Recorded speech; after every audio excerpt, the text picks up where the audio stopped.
Good evening. Namaste and Lakach. Jayom Guru. What a wonderful divine blessing it is to be able to get together on this New Year's Eve. Just a few hours left to 2023. And in just a few hours, it'll be 2024. And so I wanted to utilize this opportunity, take a little bit of time out and share with my brothers and sisters everywhere around the world some more divine words from our Guru Paramahansa Yogananda, who many years ago gave a talk way back in 1944 about controlling our New Year's destiny, right? Is there such a thing as destiny? Well, our Guru started this talk by saying, if you saturate with devotion a thought of God, and by your concentration impress that thought deep within you, then in the temple of superconsciousness, the Lord of the universe will come to receive that loving thought.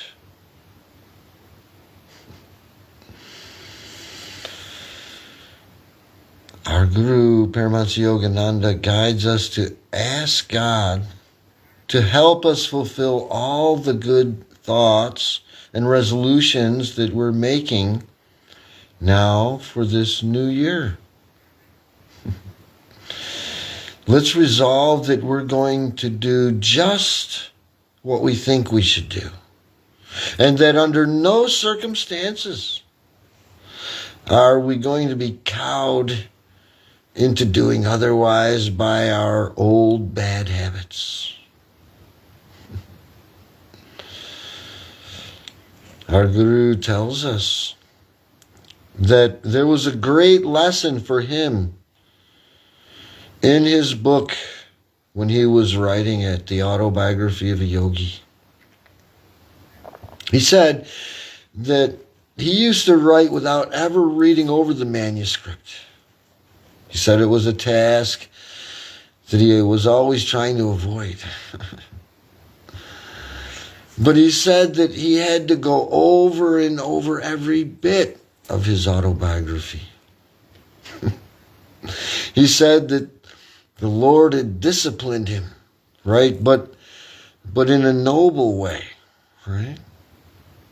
Well, because he said he enjoyed reliving those wonderful experiences of his life, right? As he had to reread those accounts over and over.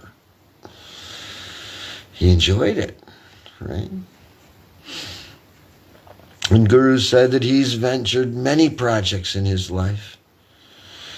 And I too can relate to that, right? Oh, well, haven't we all ventured many projects in our lives? And, Guru said that he's lectured, he's designed and built buildings. He's done artwork, plays musical instruments. Guru's planted gardens, founded schools. But he said always the secret to his success was his willpower.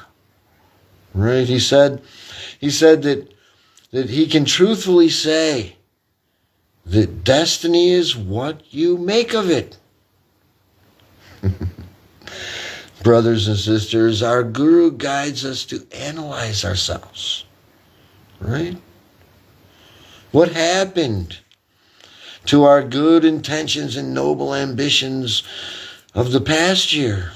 Did we let them die for want of dynamic will of accomplishment?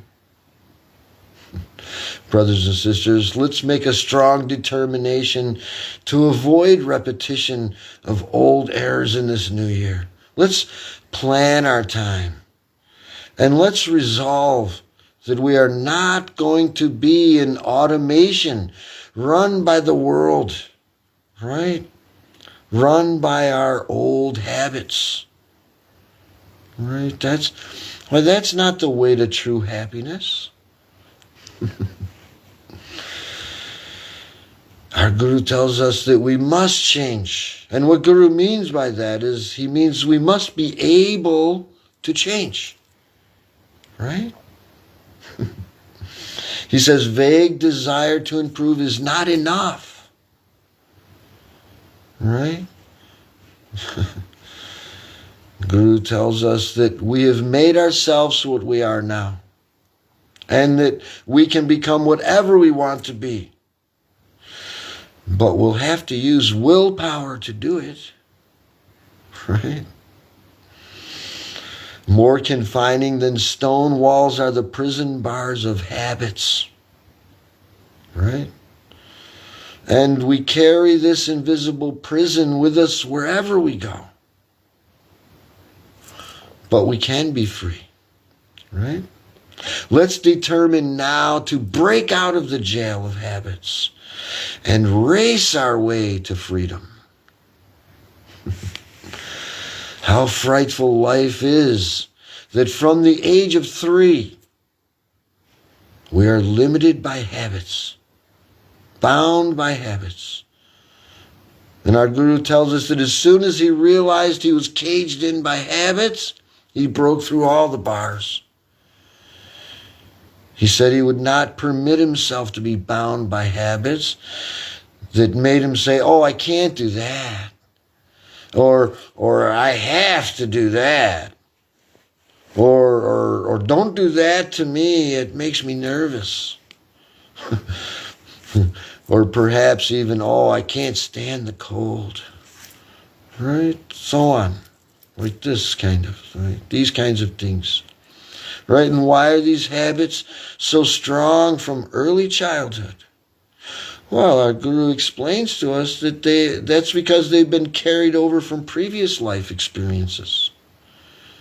Our moods are like ink marks traced on the graph of life by the karma of the past. Wrong habits and moods, well, we could say they're more offensive than the odor of a skunk. So why behave like a human polecat, making everyone else uncomfortable and punishing ourselves in the meantime, right? At one time or another, well, we've all done that, right? Well, because we all have carried with us, at least at some time, obnoxious peculiarities of the past. But we can overcome undesirable traits, right? The human mind is elastic. And if you gradually pull it, right, it will yield to our tug.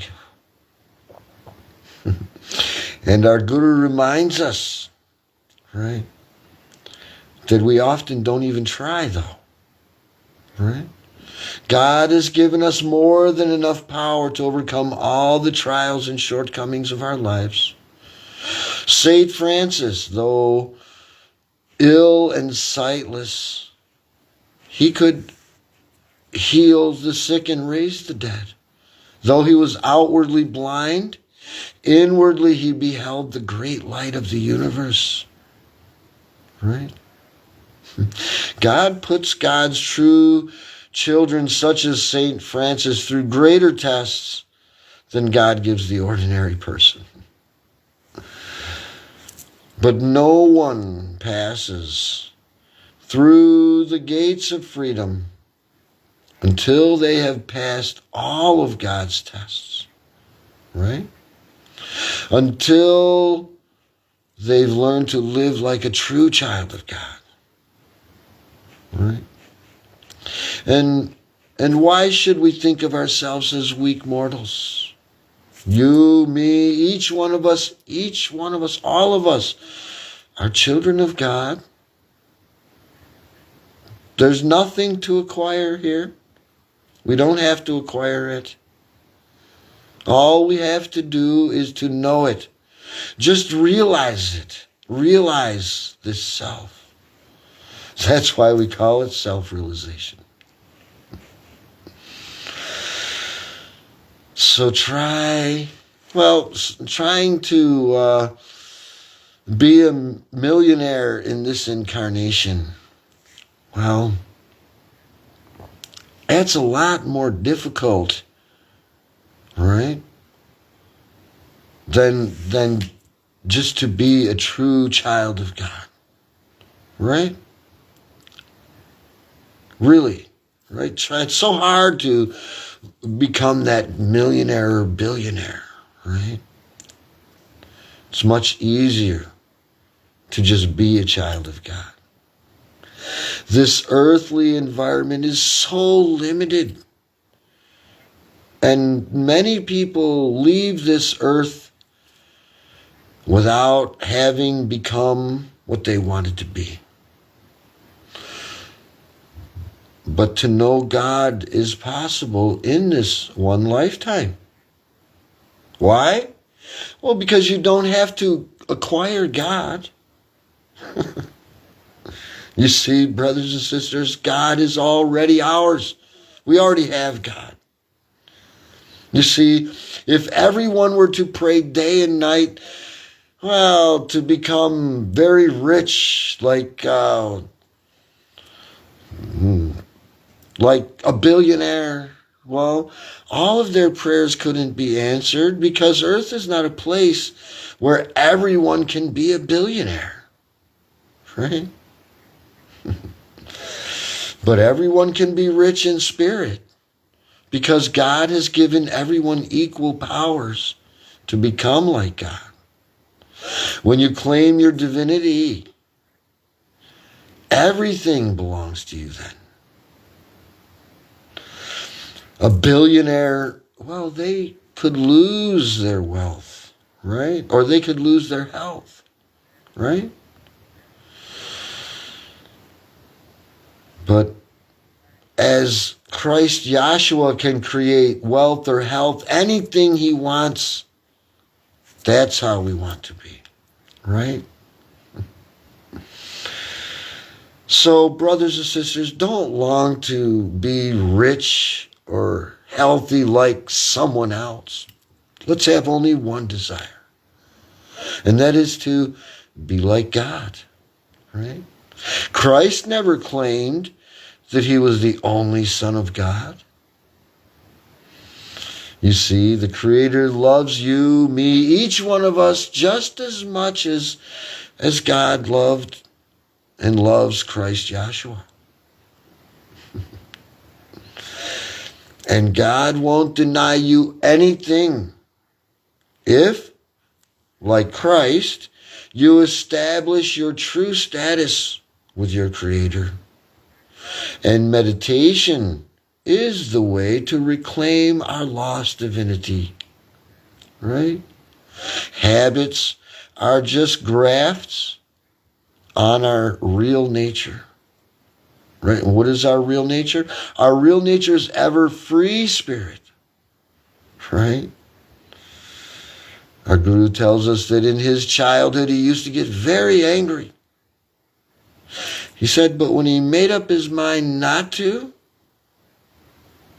he never again gave into this anger, right? And he said if he hadn't have used his willpower, he wouldn't have been able to accomplish that or anything else in his life. Brothers and sisters, you too can use your will, right? The errors of a lifetime can be corrected today, right now, right? Let's make a resolution in this new year to realize the truth that although as a mortal person we may have certain habits, as divine beings we are free. And why should we lie to ourselves? Why should we ascribe to ourselves the faults of the past? Our Guru tells us that we must destroy them. Otherwise, they will become grafts on your tree of life. And we don't want to allow that, brothers and sisters. Let's affirm again and again, saying to ourselves, I am a child of God. I am one with God. Over and over. Say it all the time. And say it with feeling, because every strong resolution you repeat with determination can become a habit instantly. At once. Right? And why should we not be able to do what we wish? Guided by reason, that is. Huh? Well, we would be wise to try, isn't it?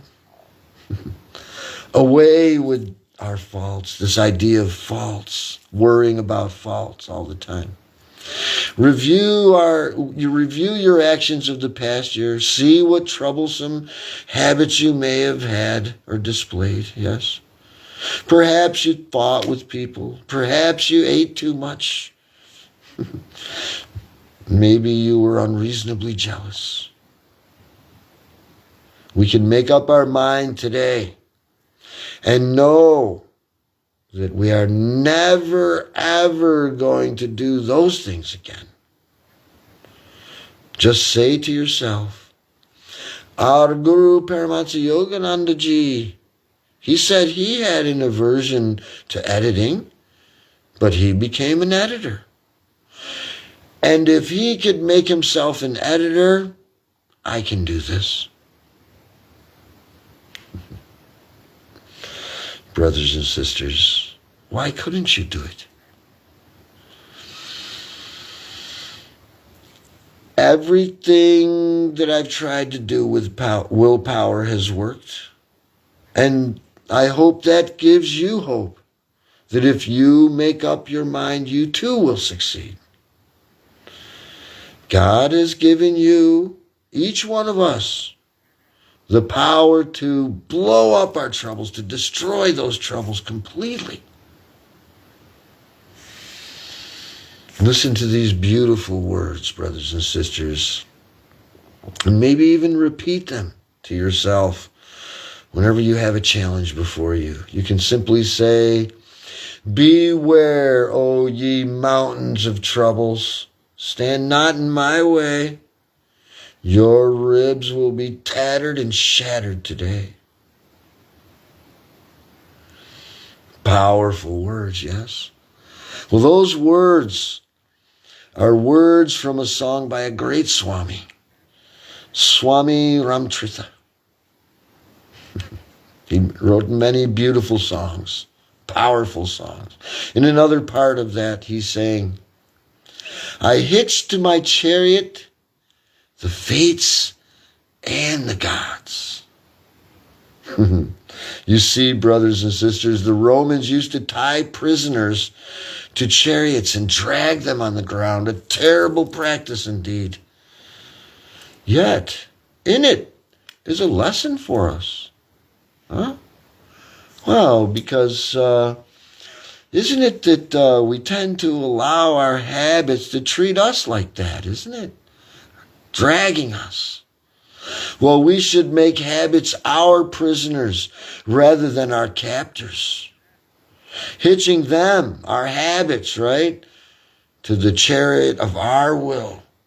And we should drag and drive them instead of letting them drag and drive us.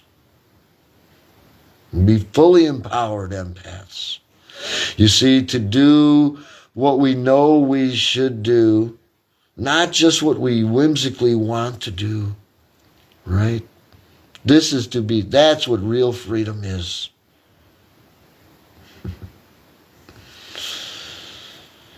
So, well, let's learn to discriminate. And I don't mean let's practice discrimination and be horrible to our brothers and sisters that look different or act different than we do. Really, discrimination means to find out what is best and choose what is best for ourselves. Right? To examine every impulse that comes to see if it is the right thing for us to act on. That's discrimination. And when our reason tells us to do a certain thing, let neither the fates nor the gods stand in our way. But if you find out, brothers and sisters, that you are wrong, we have to be able to change our mind. Right? Some people are so stubborn that they don't want to admit that they're wrong when they're wrong. Right? Well, one should be guided by reason, not blind will. And, well, if after calmly reasoning that you make up your mind that what you have set out to do is right, then nobody should be able to stop you. Right? If I had no job, why, I would shake up the whole world until people would finally say, give that guy a job just to shut him up.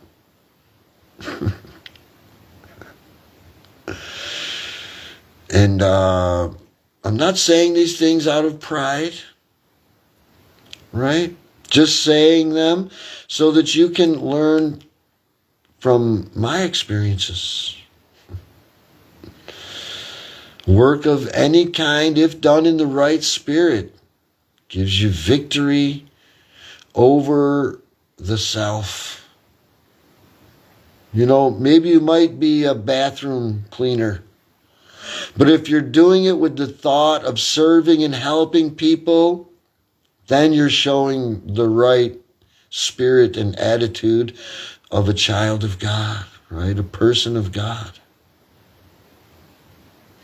The attitude with which you work is what counts. Mental laziness and working unwillingly spoils a person. People often ask, how do you do so many things? Well, that's because everything that I do it with the greatest pleasure and spirit of service. Inwardly, I am all the time with God. And although I sleep very little, I'm always fresh and ready because I perform my duties with the right attitude. The attitude of joy, of seeing my duties as a divine blessing, that it's a privilege to serve my brothers and sisters. Nothing could bring me more joy. You see, we would be wise to realize that we are a child of God. Let's make up our mind that we are not going to be run by that old habit-bound self in this new year, right? The temporary limitations and imperfections of the body and brain, that can't hold you back, brothers and sisters. As soon as you give the verdict and strongly will to be a new person, you will change. You have been a prisoner of your habits, and it has not been good for you. Well, that's because of wrong habits of thinking and acting in this life and in other lives. And that's why our bodily kingdom yields now to invasions of disease, troubles, and moods and ignorance. Brothers and sisters, from now on, let's say, I am not the slave of the body. I am the dictator of my own kingdom. My thoughts are going to be exactly as I wish them to be. And brothers and sisters, once you have changed your habits, well, then you'll say, oh, wow, how simple, how easy it was to do that. And how unkind I had been to myself for not exchanging my soul-stifling habits for those habits that bring happiness and joy.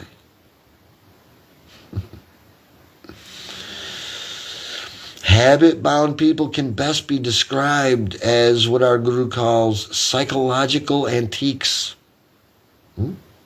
Psychological antiques. Guru tells us those are the people that are the same year in and year out. They say the same old things. They do the same old things. Day in and day out, year in and year out. Sit down and talk with them for just a little while, and you'll be able to anticipate exactly what their next remarks will be, because they always say the same thing. Brothers and sisters, Guru guides us to take a look in the mirror of introspection, right? And to see if we are a psychological antique. Our Guru tells us that most people are. But why should you be a psychological antique? We can change our habits. We can cast out moods. We can try to be better every day. We want people to say about us, what a wonderful change has come over them.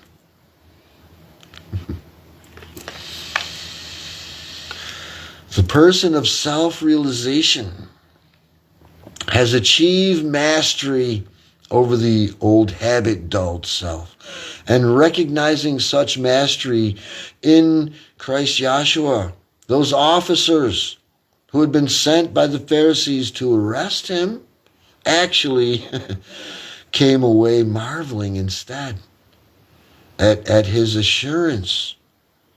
What did they say? They said, never a man spoke like this man.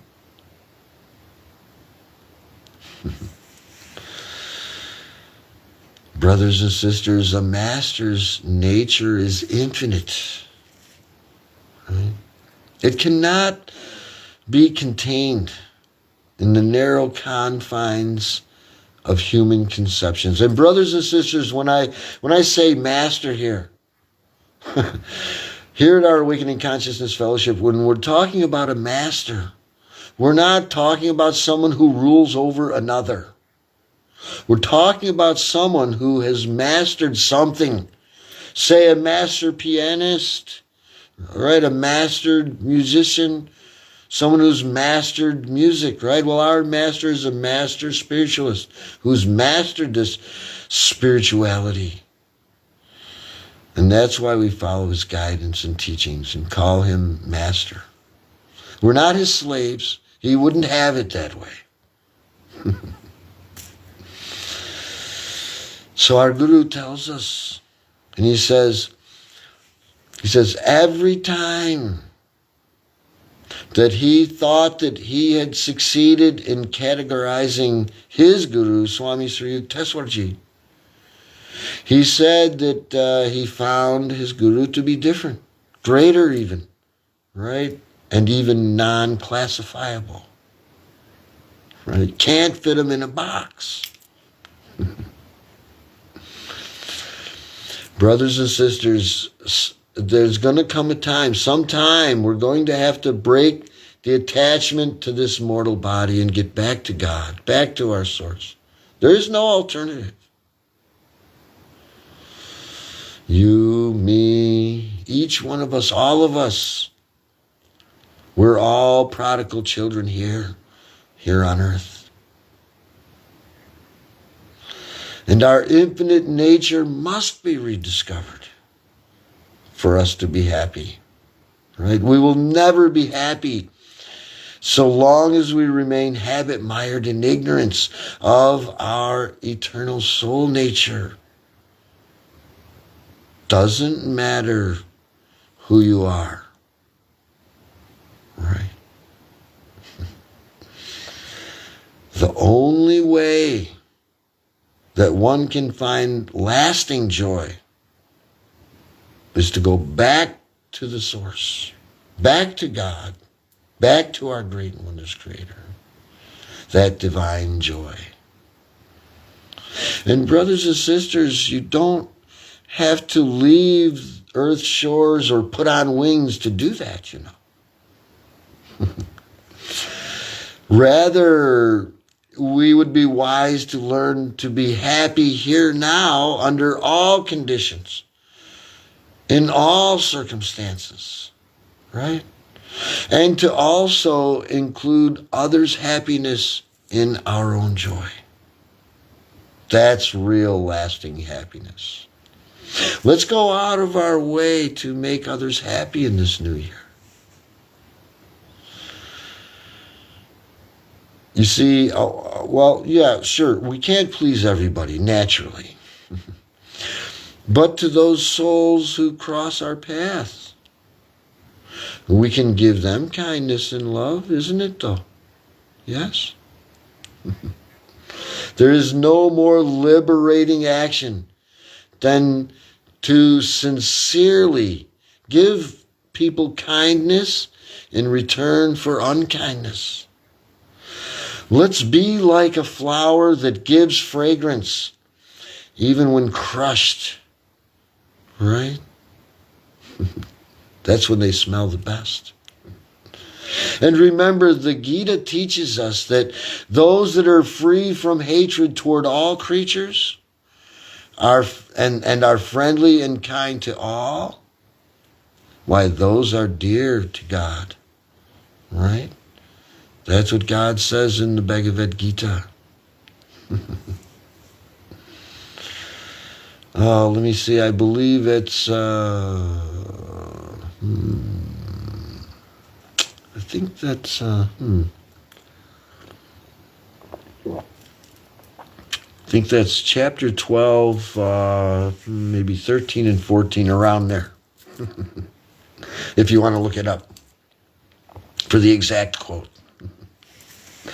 Also, brothers and sisters, if people criticize us, we shouldn't just ignore them. Right? We should see if we have that fault that they ascribe to us.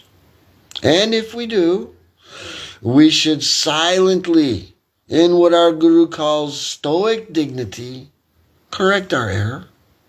Simple. Right? Don't make a big deal about it. Right? It's seldom necessary to confess our faults to others. Guru says often maybe it might even be unwise to do so, right? If they become angry with you someday in the future, right? They may unkindly hold your confession over you as a threat, right? To a God-realized spiritual teacher or your Guru, of course, you can freely tell your faults. But not to someone that can't even help you or who might instead hurt you by broadcasting your flaws to others. Brothers and sisters, let's learn to mix with good people, right? And I see the faces of many of you who've been coming steadily are the faces, you're becoming more spiritual. I can see it. And the more you are in tune with Guruji and refrain from fussing about those little things, the better you will be. A steady stream of divine power will flow to you because, well, the great ones sent our Guru here, right?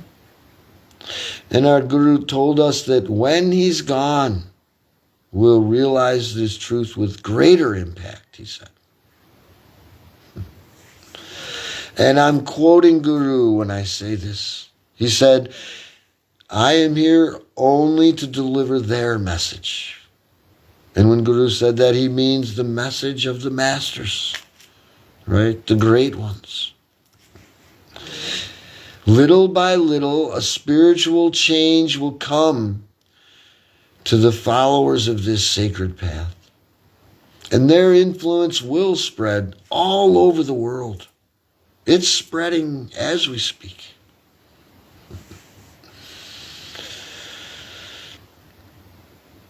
Our Guru's lessons that he has given us, his teachings, is one of the greatest spiritual movement ever sent to help all the people of this globe. Right? It's for everyone. It has been blessed by the great ones, by Mahavatar Babaji, Lahari Mahasaya, Swami Sri Yukteswarji, and our Guru, Paramhansa Yogananda Ji. In communion with Christ and Krishna. The grace of these masters is not gone from the earth. They are waiting to help us and to help this world.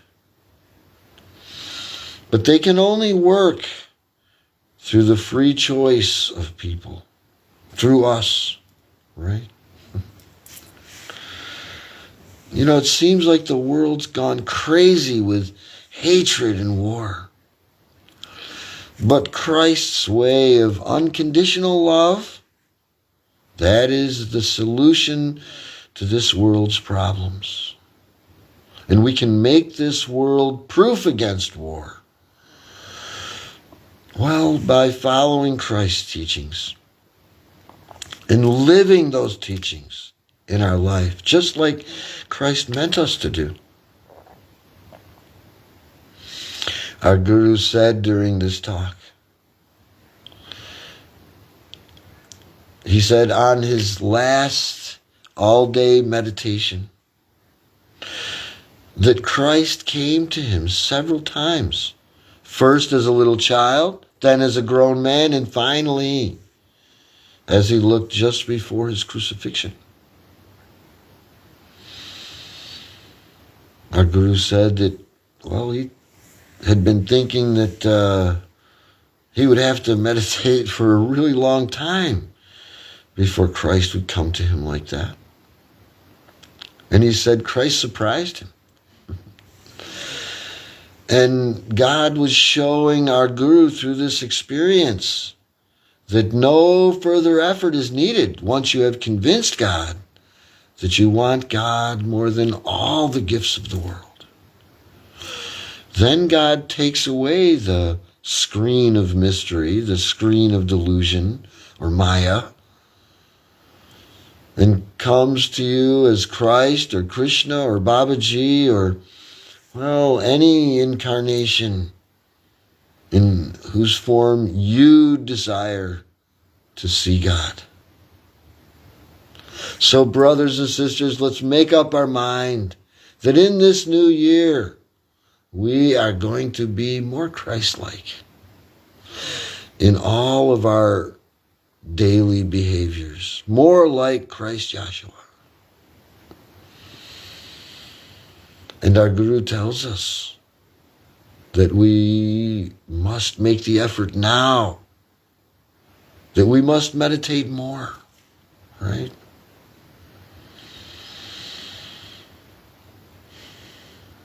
Our Guru has not brought these sacred teachings into existence just to give glimpses of God through words, but instead that we might know God through our own experience, experiential knowledge of God. Here at our Awakening Consciousness Fellowship, we teach the true fellowship with all people can come only after one has gained actual experience of God, our great and wondrous Creator.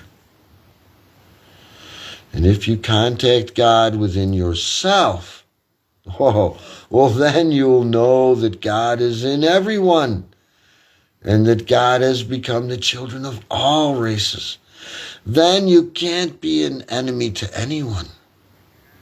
If the whole world would love with that universal, unconditional, divine love, there would be no need for people to arm themselves against one another. By our Christ-like example, we must bring unity among all religions, all nations, all races.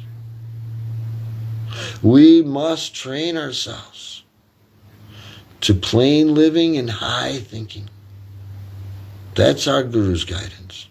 And our Guru tells us that each family should have a small garden in which to grow some of their own food. Let's live more simply. Why? Well, so we'll have more time to enjoy the little pleasures of life. And brothers and sisters, isn't it that we tend to race through our span of life? Working, eating, sleeping. And sometimes, well, it seems like that's about all we're accomplishing, isn't it? Let's eliminate any habit or activity that disturbs our mental peace and happiness. And in this new year, let's resolve to cast out from the temple of our mind all of the so-called devils of bad habits, and to plan your life so that you can do all the things that you want to do. If it is happiness you want, then have it. There's nothing that can stop you. You are an immortal child of God. Each one of us are an immortal child of God. And all the difficulties that visit us are meant only to stimulate us to higher achievements. Let's choose which habits we're going to destroy in this new year and make up our mind about them and stick to our decision. Let's resolve to give more time to God. Let's resolve to meditate regularly every day. And on one night each week, let's determine to meditate longer and deeper, several hours if possible, so that you can feel your spiritual progress in God.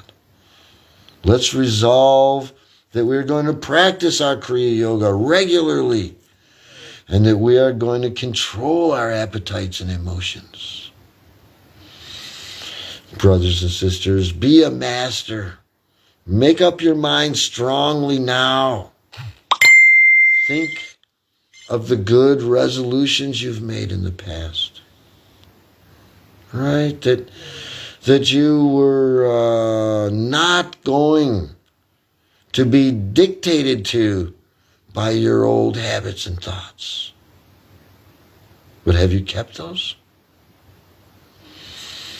It is an insult to your soul and to God to give in to our weaknesses. Let's be master of ourselves. Let's be captain of our destiny. Remember, brothers and sisters, danger and you were born together, and you are the elder, more dangerous than danger. Do not lose the courage and determination that you're feeling as you're listening to me now, brothers and sisters. Hang on to it.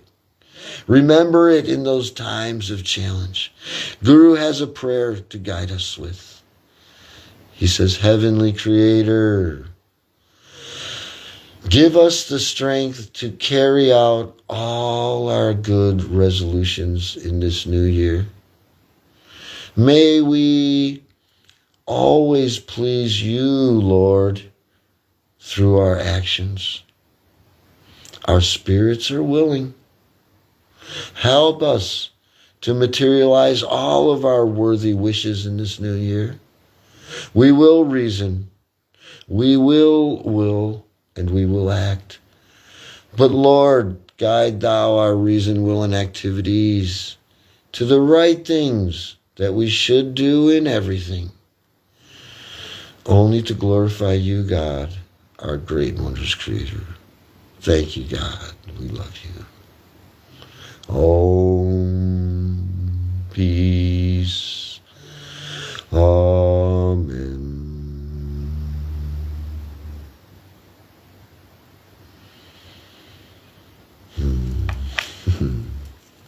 Wow.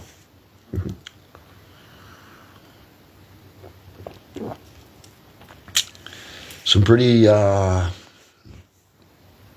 powerful points from our Guru to, well, give us a little guidance in this coming year.